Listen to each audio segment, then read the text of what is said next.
कृषि विज्ञान विभाग में बीएससी एजी कोर्स के तहत फंडामेंटल ऑफ एंटोमोलॉजी में इंसेक्ट बॉडी वॉल कीट की देहवित्ती के बारे में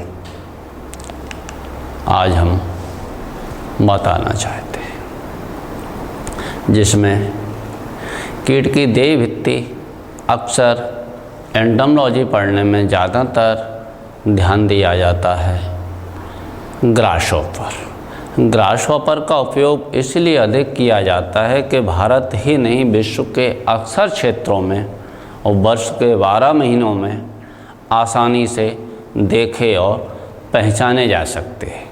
हालांकि इतना हो सकता है क्रॉप के अनुसार इनका कलर कुछ चेंज होता रहता है और यह हर जगह, हर क्रॉप में, हर सीजन में, हर क्षेत्र पर ग्रासहॉपर बहुतायत मात्रा में आसानी से फुदकते हुए देखे जा सकते हैं।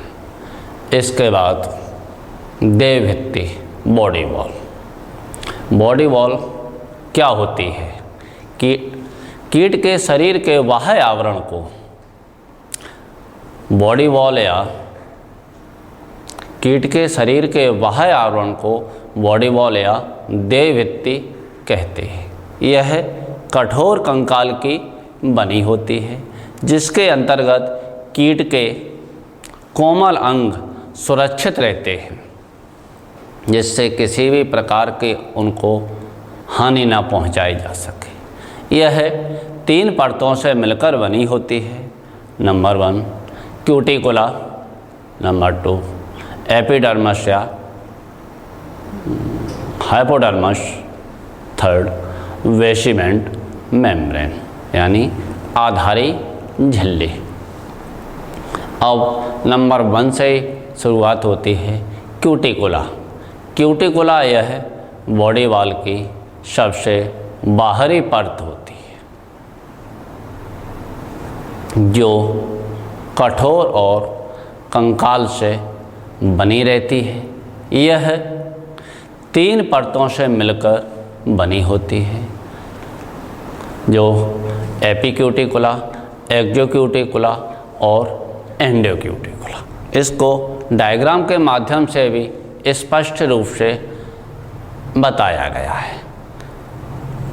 क्यूटिकुला के 3 पार्ट्स हैं। सबसे पहला पार्ट एपिक्यूटिकुला, सेकंड पार्ट एंडोक्यूटिकुला और 3rd पार्ट एक्सोक्यूटिकुला। इसके बाद बॉडी वॉल का तीसरा पार्ट आता है एपिडर्मस, उसके बाद आधारी झिल्ली यानी बेसिमेंट मेम्ब्रेन। इसको आधारी झिल्ली इसलिए कहा जाता है कि यह सभी झिल्लियों का आधार होता है, बेस होता है। सभी झिल्लियाँ इसी के ऊपर आधारित रहती हैं, इसीलिए इसको आधारी झिल्ली के नाम से भी पुकारा गया है। एपिक्यूटिकुला।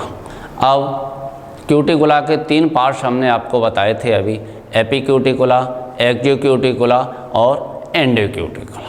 अब एपिक्यूटिकुला यह क्यूटिकुला की सबसे बाहरी परत होती है, जो पतली और कठोर और सख्त रहती है। यह भी 4 परतों से मिलकर बनी होती है, सीमेंट, वैक्स, पॉलीफेनॉल और क्यूटिकुलर परत। इसके बाद सेकंड नाम रहता है एक्सोक्यूटिकुला। एक्सोक्यूटिकुला यह एपिक्यूटिकुला के बाद की परत होती है, जो प्रोटीन और काइटिन की बनी रहती है।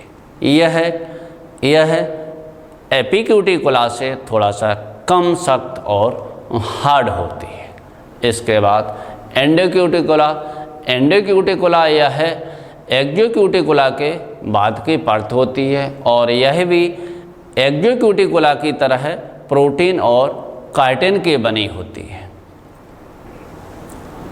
इसके बाद क्यूटिकुला के कार्य। क्यूटिकुला का सबसे प्रथम कार्य होता है कीटों के बदन को वास्तविक रूप में बनाए रखना। अब कीटों के बदन को वास्तविक रूप में बनाए रखने का मतलब यह रहता है जब कीट को बढ़ना होता है, जैसे किसी भी जीव जो जब भी उसकी वृद्धि होती है या ग्रोथ होती है तो धीरे धीरे सने वह आगे अपने शरीर में वृद्धि करता रहता है। पर इंसेक्ट में ऐसा नहीं होता है। इंसेक्ट को जब आगे बढ़ना होता है तो वह अपना मोल्टिंग करता है, पुरानी क्यूटिकुला को छोड़ता है और नई क्यूटिकुला को धारण करता है। तो उस समय पुरानी क्यूटिकुला के समय पर उसके बदन की जिस प्रकार की संरचना होती, जिस शेप में होता है, उस शेप में उसको बनाए रखने के लिए क्यूटिकुला की अहम भूमिका होती है।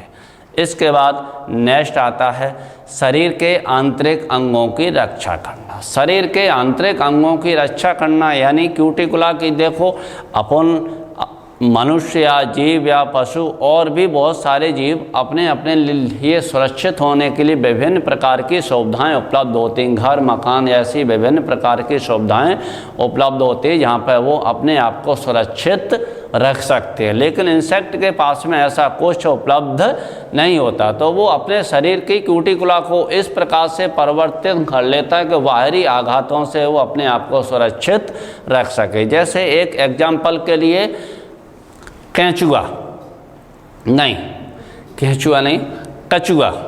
कछुआ जो पानी में तैरता है वो अपने ऊपर कितना कठोर आवरण, सख्त आवरण होता है, उसके अंदर वो अपने आप को सुरक्षित रखता है।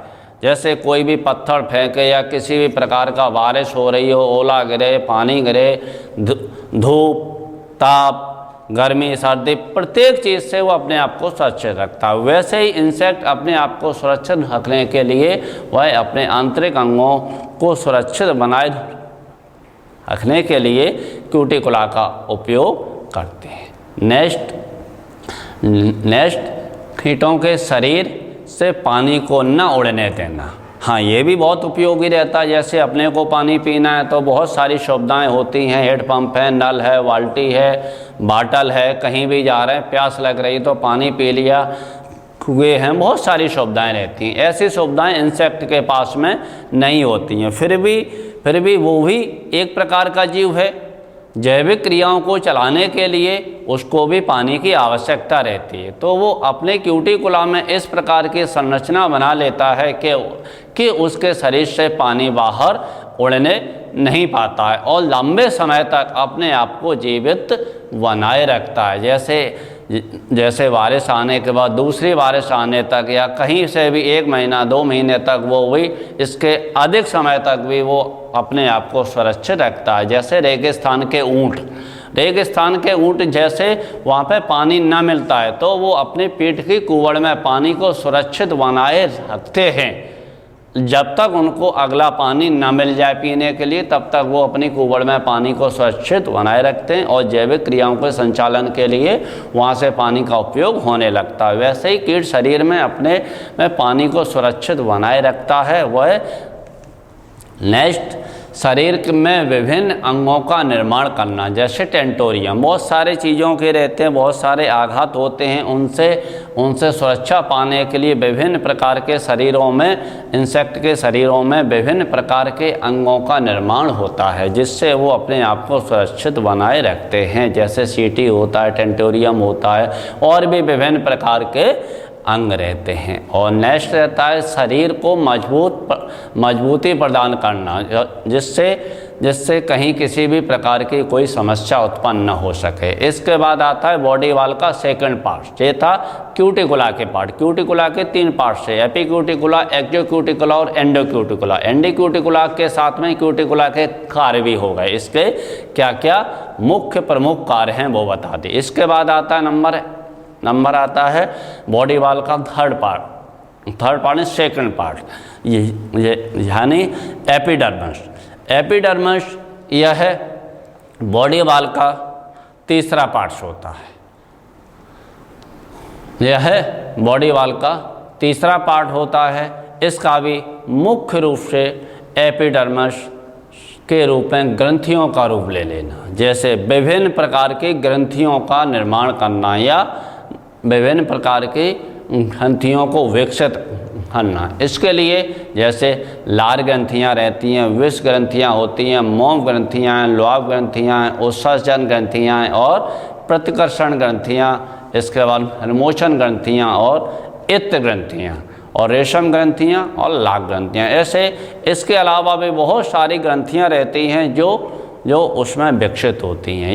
ये काम पूरा एपिडर्मिस या हाइपोडर्मिस का होता है। इसके बाद बॉडी वॉल का थर्ड पार्ट आता है। थर्ड पार्ट तो होता है बेसिमेंट मेम्ब्रेन। बेसिमेंट मेम्ब्रेन को आधारी झिल्ली कहते हैं। यह एपिडर्मिस की समस्त कोशिकाओं के भीतरी सिरे से झिल्ली से जुड़े रहते हैं और यह समस्त कोशिकाओं को एक प्रकार का आधार प्रदान करने का काम करते हैं, जिससे समस्त कोशिकाएं इसी आधारी झिल्ली पर आधार वेश बनता है, जिससे इसीलिए इसको आधारी झिल्ली कहा जाता है। इस प्रकार से ये बॉडी वॉल का पार्ट पूरा होता है। थैंक्स।